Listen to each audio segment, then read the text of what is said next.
It seems nearly every week we hear about someone being arrested for using or making methamphetamine. Police departments email us mugshot after mugshot of the people charged with meth crimes. But there are other faces we rarely see, the children left behind. WDBJ 7 Move Over Valley reporter Orlando Salinas now with his special report, The Children of Meth.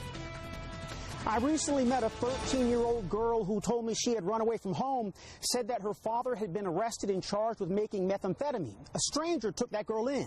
This is Georgia's story. What do you remember happened? What do you remember them doing? Well, I don't really remember a lot because he locked me out of the house one time for like 3 days. Why? So he could make it and wouldn't have to worry about me and my brother coming in the house. So he could make what? Meth. Meet Georgia. That's not a real name, but it's enough. Georgia told me at 13 she's been in and out of several schools, homes, towns, and states. I don't think it's stable because we move a lot down there and we just hop around and live with other people and we get evicted a lot. Georgia has unwillingly joined the ranks of tens of thousands of children across America who've become collateral damage in what's been described as a losing war against methamphetamine. The Virginia Department of Social Services does track the number of children removed from homes because their parents sell, make, or do drugs. The agency does not keep records on how many children are removed because of one particular drug like methamphetamine. At Social Services, we don't necessarily put all the blame on one particular drug. I'm responsible for covering news in 11 counties and 2 cities.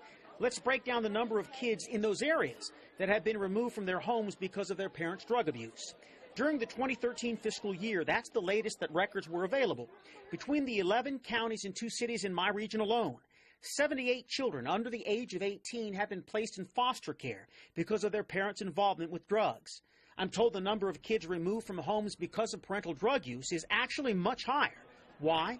Because Social Services says many children who are removed end up in the care of extended family, and for now, those numbers aren't included in the total. I didn't really think that he would ever do meth, but... Quiet and shy, Georgia described the hazmat teams from 1 year ago, the same day her father was arrested and charged with making methamphetamine in their Blacksburg home. First responders use hazmat suits like these when dealing with suspected meth. And these people, they look like giant marshmallows, and they came in there and took it home, and they got all the stuff they're making it with. Removing children from a home where it's suspected that meth has been made or used places social service workers smack in the center with toxic and explosive meth. So dangerous that some social service workers receive special training when dealing with children of meth. And sometimes it's just too dangerous. Then at that point, we do meet them at the scene if there are children involved. However, we are not allowed to go in until it is cleared. I think you know that you're taking a risk. And some people would say, man, that's a big risk to take. For several months, this woman, who I'll call Jenny, kept Georgia in her home. Jenny said the teen showed up this past summer, saying her father had kicked her out. I can't turn my back on this child. She has no one. And I will fight for her. What if the father comes and says, I know she's here. Give me my daughter. I wouldn't. I won't. Numbers show that children raised in homes where meth is present run a greater risk of all forms of abuse. She told me the names that he had called. What were those names? Tell me. He called her a little and a little. He told her that nobody wanted her down there. But we never hear the story about the children who are left behind because of this monster of meth. What do you think about that? Red, and if there are children involved, that the children's lives are turned upside down. They're having to be moved. They're having to find places to live.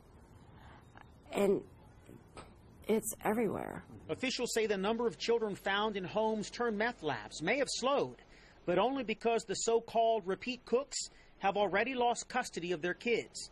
Georgia remembers the day her father was arrested for making meth. I don't know. I don't really remember everything. I just felt my heart drop. And I started crying. Since shooting this story, I understand that Georgia has moved back to North Carolina to live with her mother. Georgia told me that her mother also had a history of drug problems. Jenny tells me she has no idea what has happened to Georgia since then. We're live in Blacksburg. Orlando Salinas, WDBJ 7.